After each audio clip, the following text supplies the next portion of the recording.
My name is Evelyn Ward, and I was 62 years old on the day I discovered the kind of betrayal that shakes the bones more than age ever could.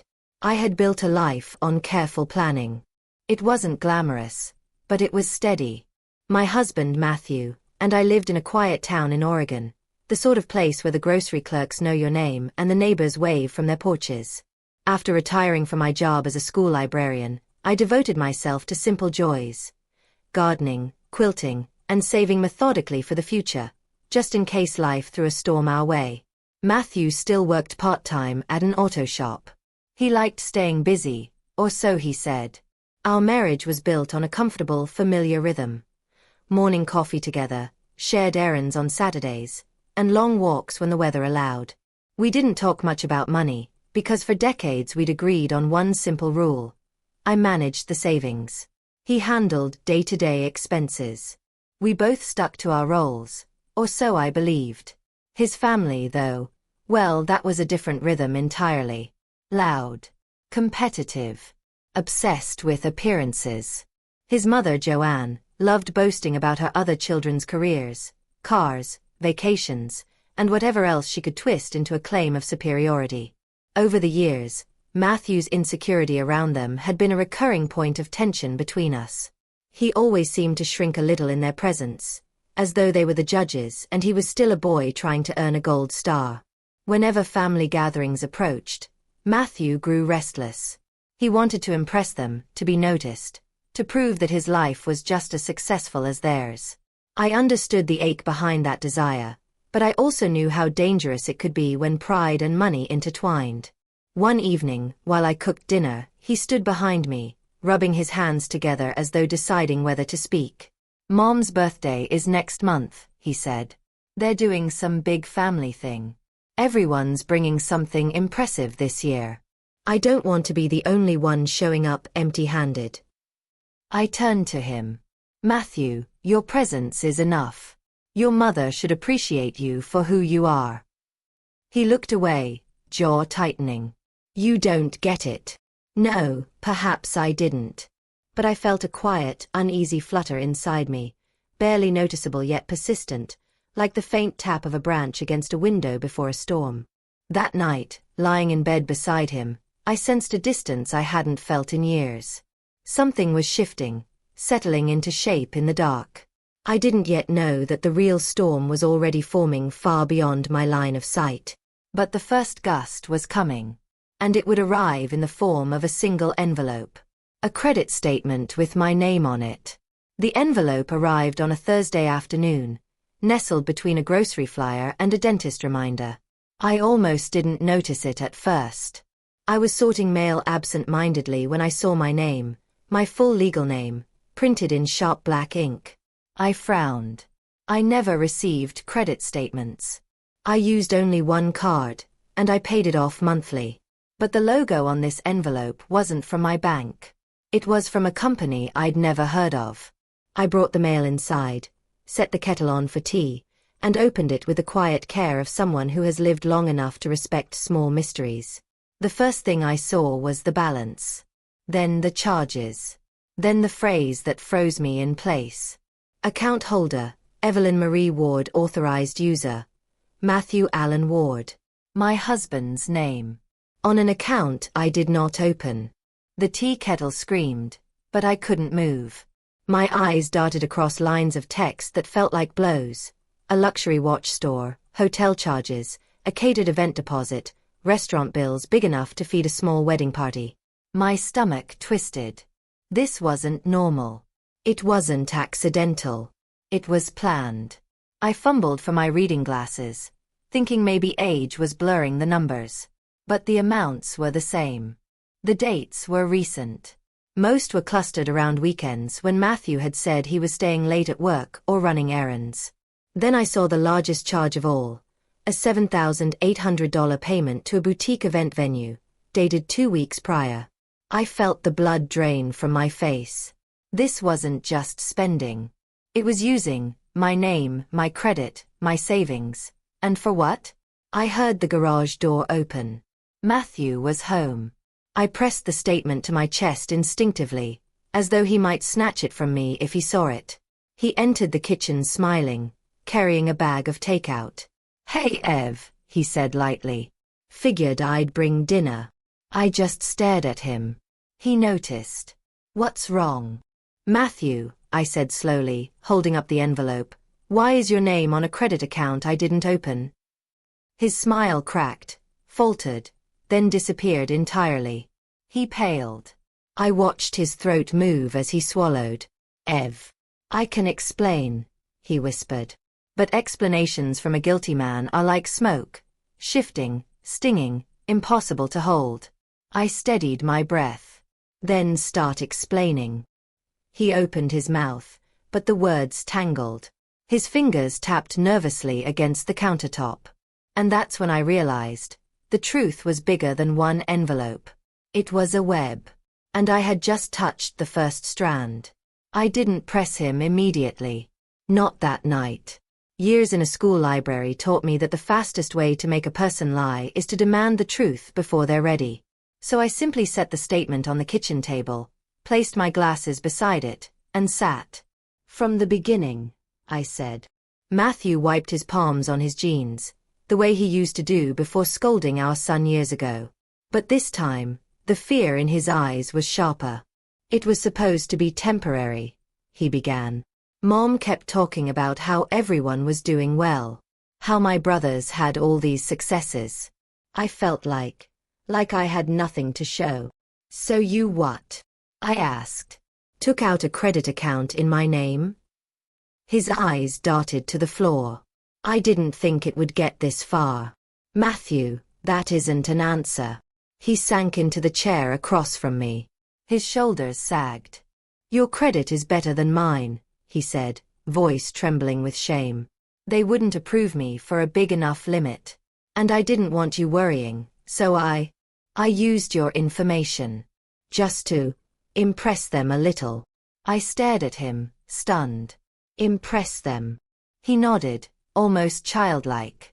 "I wanted to host a big birthday dinner for Mom. Something nice. Something everyone would remember. And I wanted them to see me as successful. I thought I could pay it back before you noticed." I felt a strange mixture of heartbreak and disbelief. At 62, I thought I had seen all the ways people could hurt each other. But this was something quieter and more insidious. A slow rooting of insecurity that had grown into betrayal.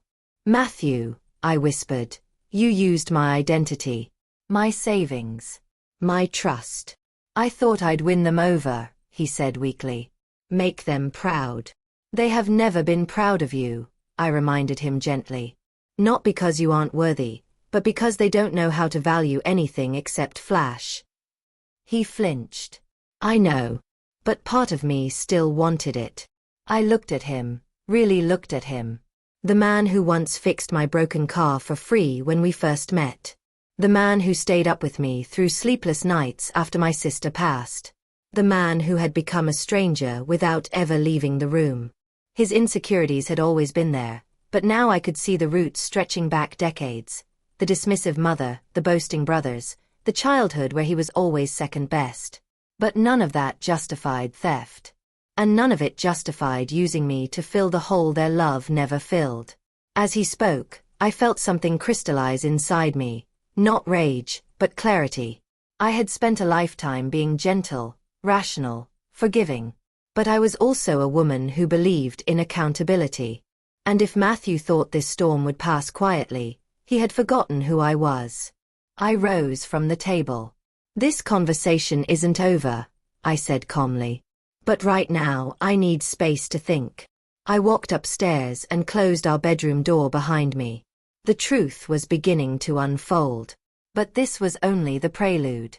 Because I hadn't yet seen the full extent of what he had done.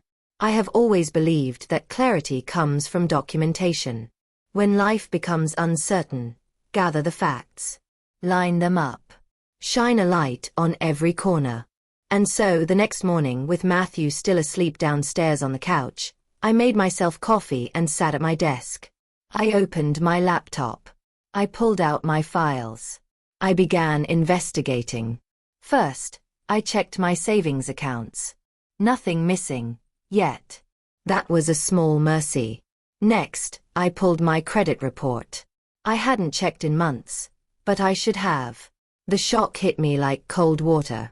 There were 3 accounts I didn't recognize. All opened within the last 6 months. All with Matthew listed as an authorized user. My hands trembled, but not from fear. From resolve. I printed each report, laid the pages across the floor, and marked every unfamiliar charge. As the details emerged, the pattern became painfully clear. A custom watch for his brother, a catered brunch for his mother, a rental car upgrade on a weekend he claimed to be working overtime, a designer bag purchased the week before his niece's graduation party. All of it done in my name. All of it anchored by a lie. The worst part wasn't the money. It was thinking about the moments he looked me in the eye and told me he loved me, knowing what he was doing behind my back. I needed more. So I checked our shared email account, a habit he rarely monitored. There, in a folder labeled Receipts, I found invoices, confirmation emails, and correspondences with vendors. He had planned everything meticulously, except for the part where his passwords autofilled on our shared computer. Then, tucked between event confirmations, I found the message that cut deeper than all the rest. An email from his brother. Glad you're finally stepping up, man.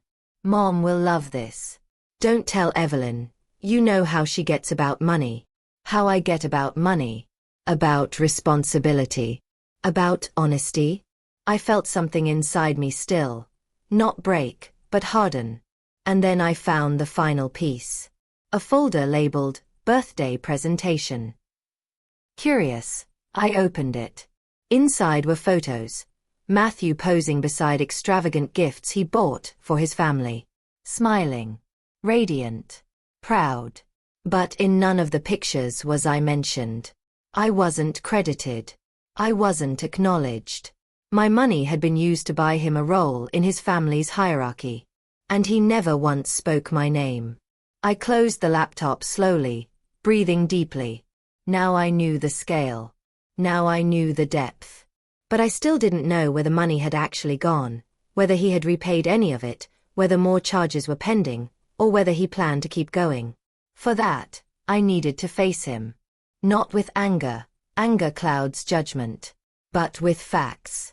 I went downstairs. Matthew was sitting at the kitchen table, staring at his coffee like it might offer absolution. Matthew, I said, standing in the doorway. We're going to talk. But this time, I'm not asking questions. He lifted his head slowly. This time, I continued, you're going to tell me the truth. Every piece of it. And I want you to start with the $7,800 charge.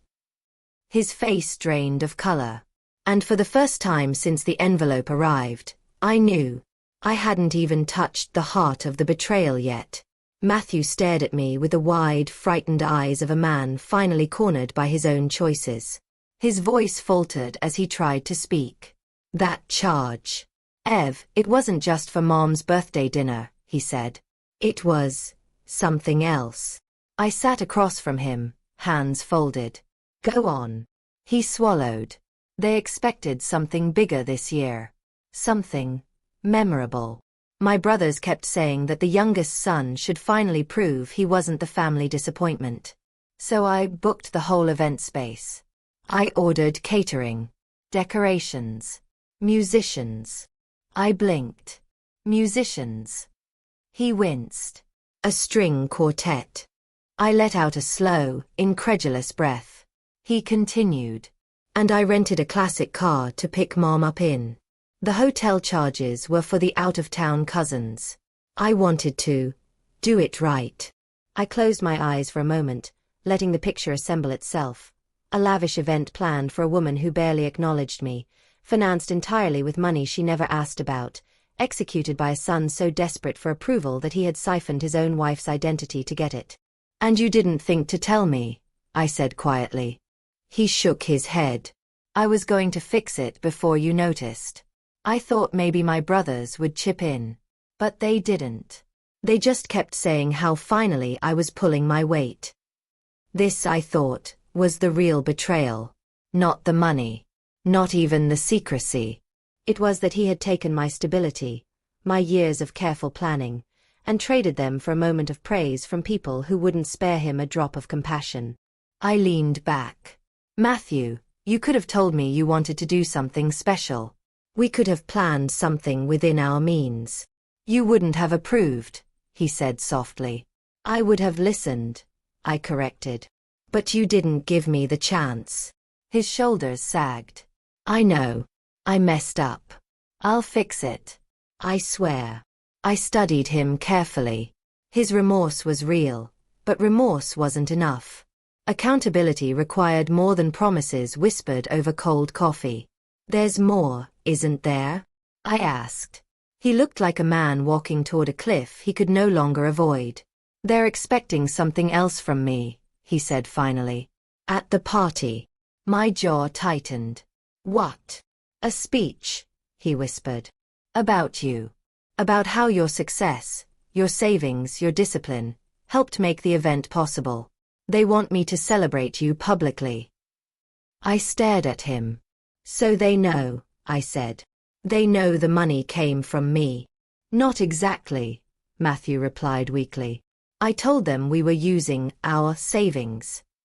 Our savings, which I built, I said. He nodded. I felt something settle inside me, quiet, heavy, resolute. Matthew, I said, rising slowly, I will attend this event. He looked surprised, hopeful even. But not for the reasons you think, I continued. I'm going because the truth has a way of echoing loudly when it's spoken calmly. He swallowed. Ev, please don't embarrass me. I'm not going to embarrass you, I said. But I am going to reclaim what's mine. And I'm going to do it with the same dignity you should have shown me from the beginning. He looked at me like a man waiting for sentence. I left the room without another word. Because I knew exactly how this needed to end. Not with shouting. Not with vengeance born of rage. But with the quiet force of a woman telling the truth in a room full of people too blinded by pride to see it coming. The event space was beautiful. Gold lighting, linen-draped tables, floral arrangements that cost more than my monthly groceries. Guests milled about in outfits meant to be seen, not enjoyed. It was exactly the kind of spectacle Matthew's family adored. I walked in alone. Matthew saw me enter and hurried toward me, straightening his jacket like a boy hoping to earn a smile from a strict teacher. Ev, thank you for coming, he whispered, relief washing over him. Just, please be gentle. I said nothing. I didn't need to. My presence was enough. His mother, Joanne, floated across the room, her perfume preceding her like a declaration. Evelyn. Lovely to see you, she said, kissing the air beside my cheek. Matthew tells me you two saved for ages to make this possible. I met her eyes evenly. We'll talk about that shortly. She blinked, confused, but moved on to greet other guests. A string quartet began playing, and the lights dimmed slightly.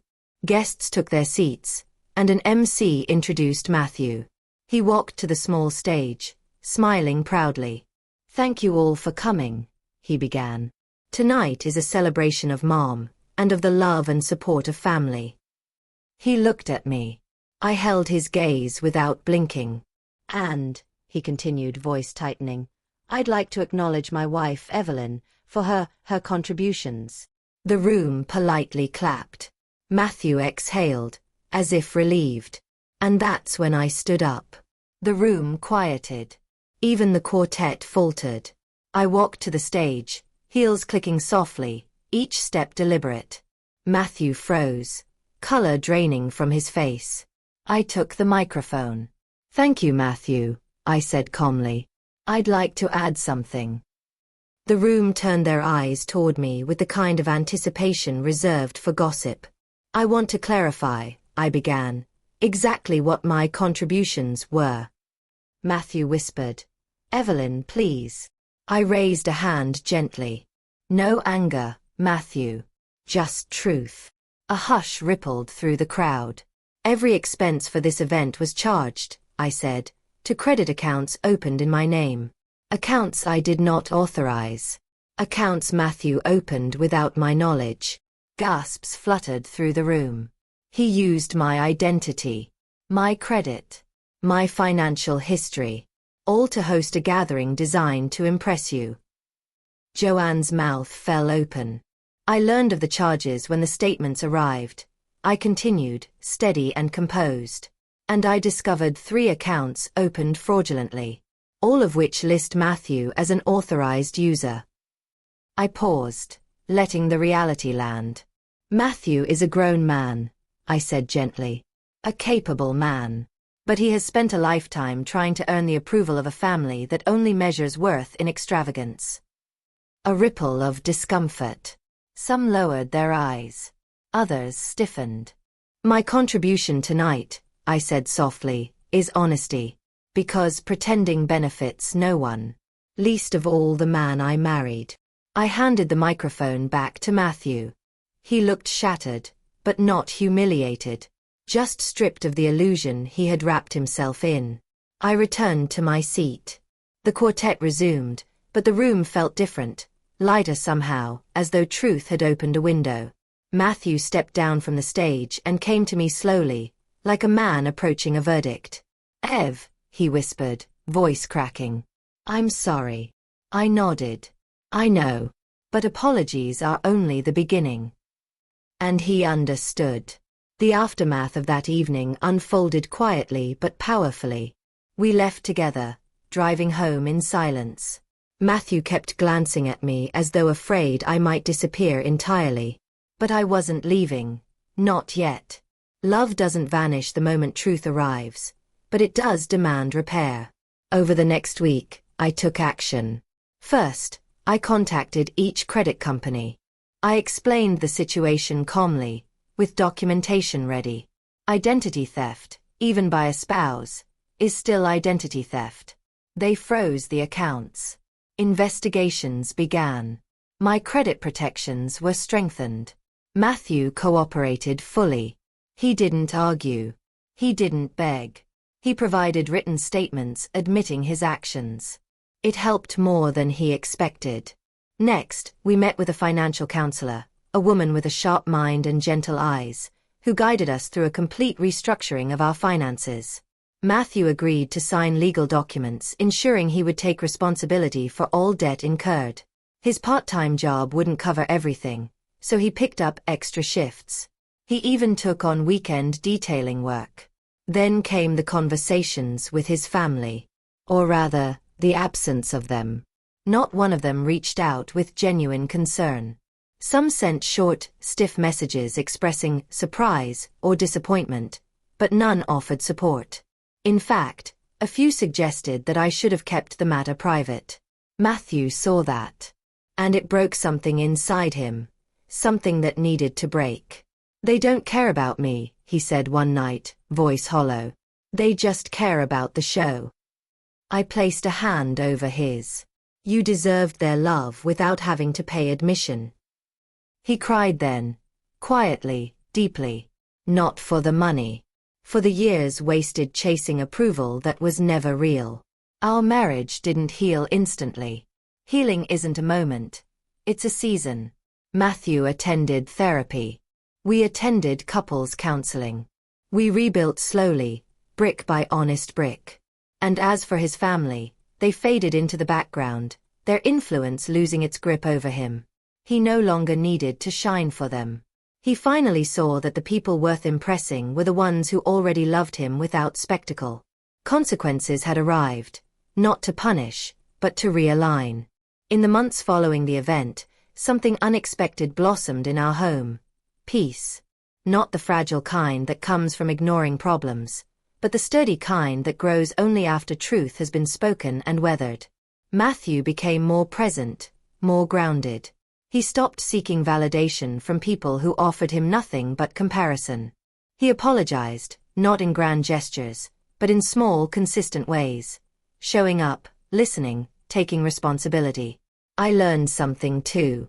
I had always been strong, but I had forgotten how powerful quiet truth could be. Not dramatic confrontations, not emotional explosions, just clear, steady honesty. When I confronted him at the event, I did it not to shame him, but to free him. To free us both from a cycle neither of us had acknowledged fully. And it worked. Today, the debt is nearly gone.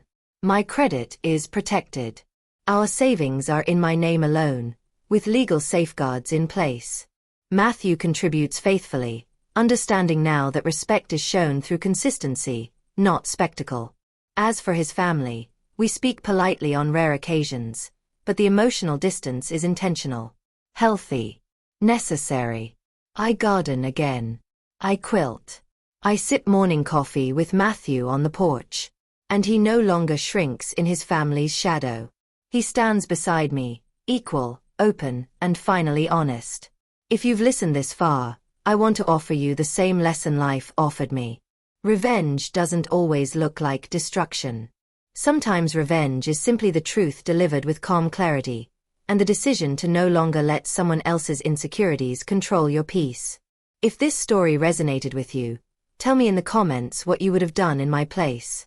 Your story might help someone else find their voice. And remember, your worth isn't measured by how loudly others applaud, but by how quietly you can stand in your own truth.